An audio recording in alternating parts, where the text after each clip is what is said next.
Iniciamos esse momento de adoração para o terceiro domingo de Páscoa, em nome do Deus verdadeiro, em nome do Pai, e do Filho, e do Espírito Santo. Amém.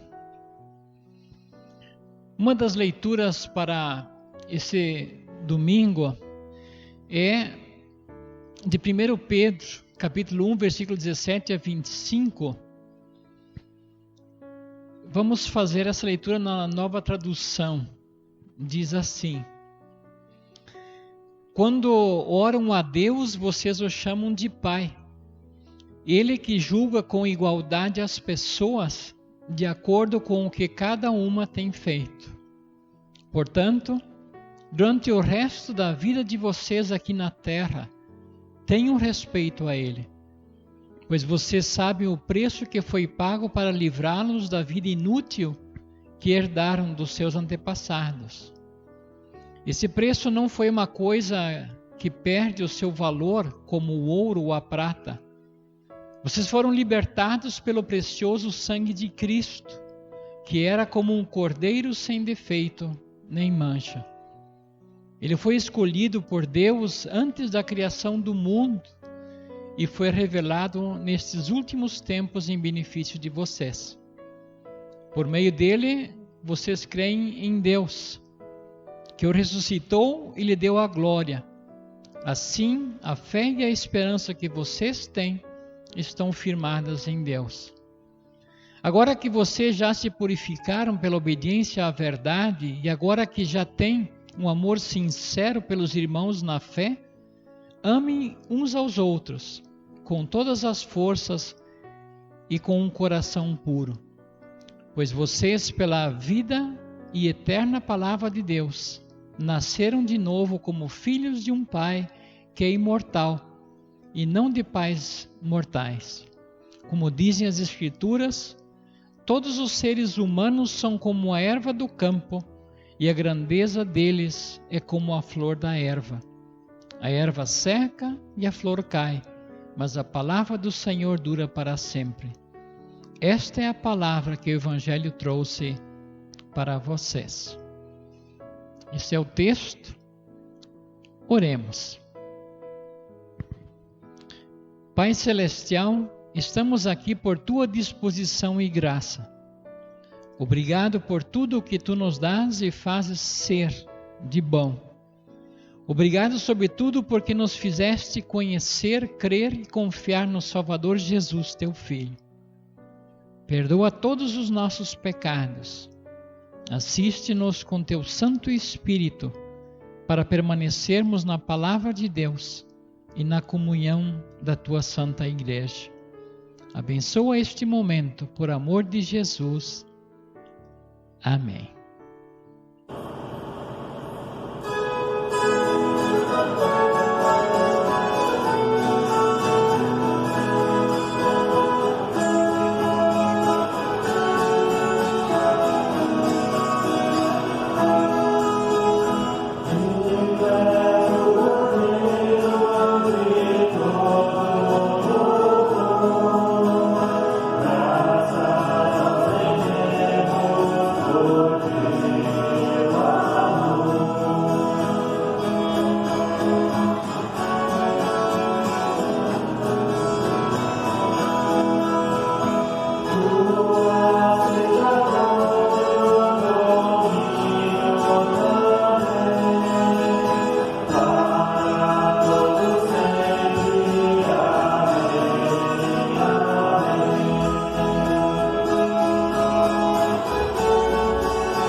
Deus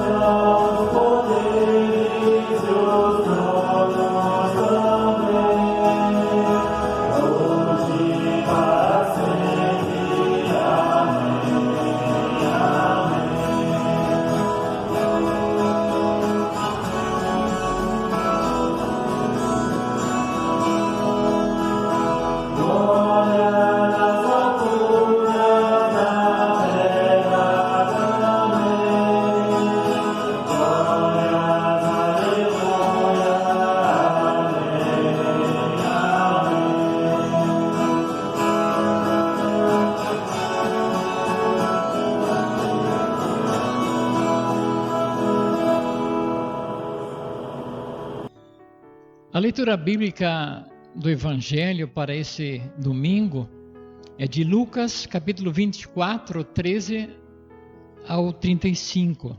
Diz assim: Naquele mesmo dia, 2 deles estavam de caminho para uma aldeia chamada Emaús, distante de Jerusalém 60 estádios. E iam conversando a respeito de todas as coisas sucedidas. Aconteceu que, enquanto conversavam e discutiam, o próprio Jesus se aproximou e ia com eles. Os seus olhos, porém, estavam como que impedidos de o reconhecer. Então lhes perguntou Jesus: Que é isso que vos preocupa e de que ides tratando à medida que caminhais? E eles pararam entristecidos. Um, porém, chamado Cleopas, respondeu dizendo: És o único, porventura, que, tendo estado em Jerusalém, ignoras as ocorrências desses últimos dias? Ele lhes perguntou: Quais? E explicaram: O que aconteceu a Jesus o Nazareno, que era varão profeta, poderoso em obras e palavras diante de Deus e de todo o povo, e como os principais sacerdotes e as suas autoridades o entregaram para ser condenado à morte e o crucificaram. Ora, nós esperávamos que fosse ele quem havia de redimir a Israel. Mas depois de tudo isto, e já este o 3º dia desde que tais coisas sucederam. É verdade também que algumas mulheres das que conosco estavam nos surpreenderam, tendo ido de madrugada ao túmulo, e não achando o corpo de Jesus, voltaram dizendo terem tido uma visão de anjos, os quais afirmam que ele vive. De fato, alguns dos nossos foram ao sepulcro e verificaram a exatidão do que disseram as mulheres, mas não ouviram. Então lhes disse Jesus: Ó nécios e tardos de coração para crer tudo o que os profetas disseram. Porventura não convinha que o Cristo padecesse e entrasse na sua glória? E começando por Moisés, discorrendo por todos os profetas, expunha-lhes o que a seu respeito constava em todas as Escrituras. Quando se aproximavam da aldeia para onde iam, fez ele menção de passar adiante. Mas eles o constrangeram, dizendo: Fica conosco, porque é tarde e o dia já declina. E entrou para ficar com eles. E aconteceu que, quando estavam à mesa, tomando ele o pão, abençoou-o, e tendo-o partido, lhes deu. Então se lhes abriram os olhos e o reconheceram, mas ele desapareceu da presença deles. E disseram um ao outro: Porventura não nos ardia o coração quando ele pelo caminho nos falava, quando nos expunha as Escrituras? E na mesma hora, levantando-se, voltaram para Jerusalém, onde acharam reunidos os 11 e outros com eles, os quais diziam: O Senhor ressuscitou e já apareceu a Simão. Então os 2 contaram o que lhes acontecera no caminho e como fora por eles reconhecido no partir do pão. Até aqui a leitura do Santo Evangelho. Irmão e irmã, esse texto tem algo a dizer a nós também nesse tempo. Naquele dia era domingo da Páscoa, à tarde, 2 dos discípulos de Jesus iam para a aldeia vizinha da capital Jerusalém, a aldeia de Emaús. A distância era de uns 10 quilômetros. Iam falando sobre tudo o que havia acontecido nos últimos 3 dias. Falavam do sofrimento, da morte e a ressurreição de Jesus. Quantas dúvidas, talvez, apreensões, afinal haviam perdido o seu líder, o Mestre Jesus. O que poderia passar a eles? Que esperança ainda poderiam ter? E nesse emaranhado de pensamentos e sentimentos, Jesus ressuscitado foi ao encontro deles. E para trabalhar-lhes os olhos e o coração, Jesus lhes pergunta sobre o que vinham conversando. Ele sabia, mas era preciso perguntar. E eles não o reconheceram vivo. Estavam tristes, preocupados, estavam centrados no problema em si. Hoje, Jesus também vem ao nosso encontro. Não sei em quais circunstâncias você está. Quais são as suas preocupações, tristezas, angústias, realidades? Ainda há fé e esperança no seu coração? Jesus vem ao nosso encontro e nos abre as Escrituras e abre os nossos olhos. Assim como fez com os 2 discípulos seus naquele dia. É preciso conhecer as Escrituras. Se não lemos e não estudamos a palavra de Deus, como vamos conhecer a Deus? Mas é preciso algo mais. É preciso que o Espírito de Cristo nos dê a fé para crermos que as Escrituras são mais que um livro e que Jesus Cristo é mais que um simples personagem da história. Diz o texto que Jesus mostrou aos discípulos dele, aos 2 que ali estavam, que era necessário ele ter passado pela morte e ressurreição.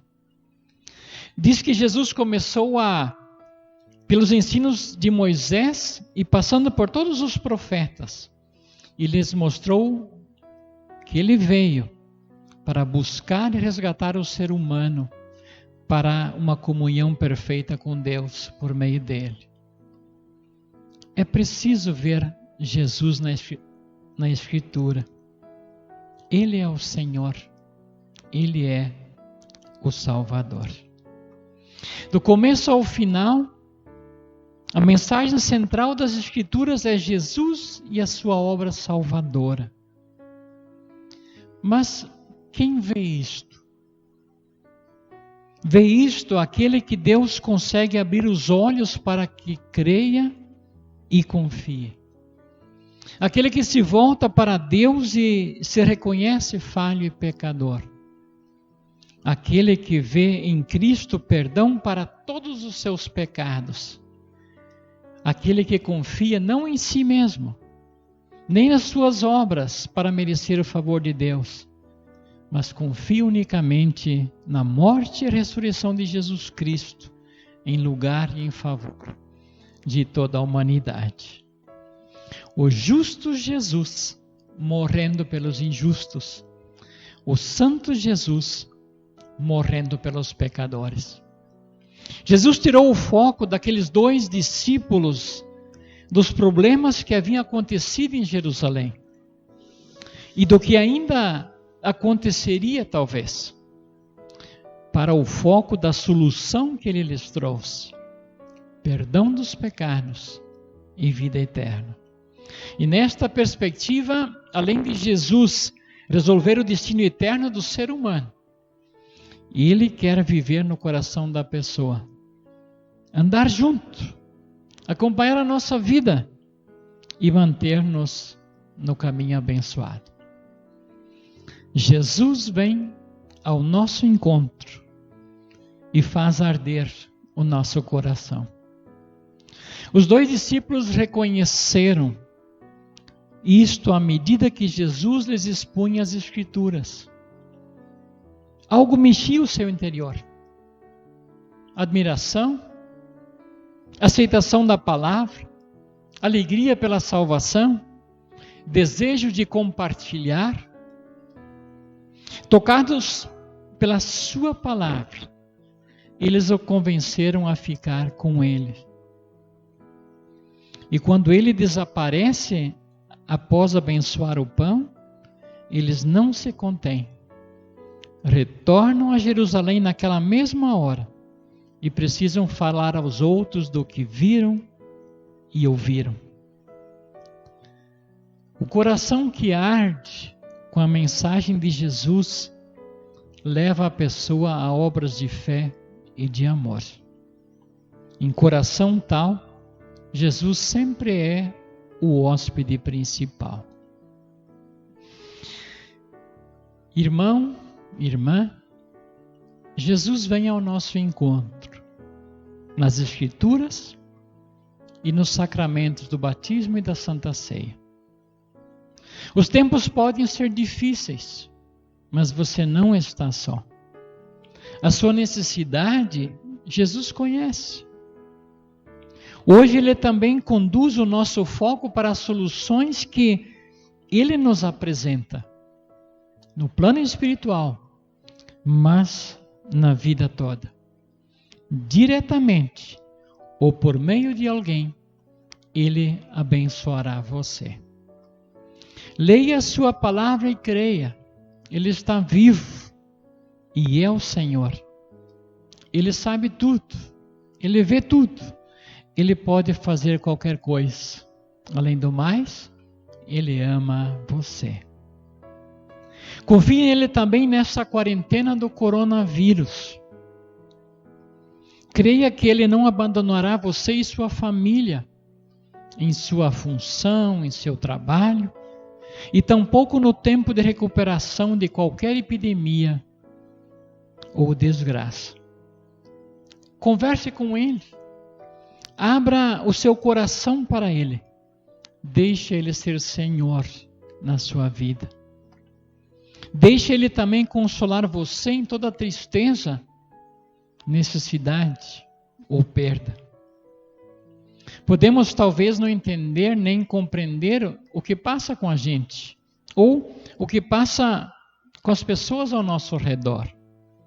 Mas a nossa esperança precisa estar centrada em Jesus. Ele é a única esperança. Feliz é quem em tempos bons ou difíceis sempre se refugia nele. E lembre-se, estenda a mensagem e o amor de Jesus a quem cruza o seu caminho. Deus abençoe você. Amém.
Pai nosso que estás nos céus, santificado seja o teu nome.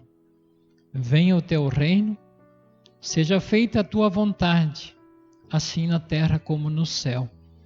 O pão nosso de cada dia nos dá hoje, e perdoa-nos as nossas dívidas, assim como nós também perdoamos aos nossos devedores.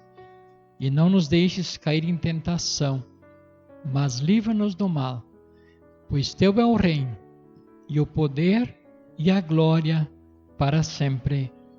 Amém. Santo Deus e Pai, de verdade cuidas de nós todos os dias. Tu enviaste ao nosso encontro o teu Filho Jesus, e por ele temos a fé, o perdão de pecados, a paz, a esperança, a vida eterna. Agradecemos a Ti pelo Teu grande amor e por mais este momento de adoração. Abençoa-nos ricamente com a presença do Espírito Santo para confiarmos nas Escrituras e na salvação que elas nos oferecem por Jesus. Continue olhando com misericórdia para todo o mundo, dando oportunidade de reconciliação contigo, freando e combatendo todo o mal e livrando-nos de epidemias e desgraças. Concede aos profissionais da saúde e governos sabedoria, dedicação, descobrimentos de vacinas e remédios, controle de doenças e curas. Dá recuperação a todos os países, a todas as famílias e a cada pessoa. Instrui, orienta, dá fé, conforta e consola a quem necessita. Guarda-nos em tuas mãos, por amor de Jesus, o nosso Salvador. Amém. O Senhor nos abençoe e nos guarde. O Senhor faça resplandecer o seu rosto sobre nós e tenha misericórdia de nós. O Senhor sobre nós levante o seu rosto e nos dê a paz. Amém.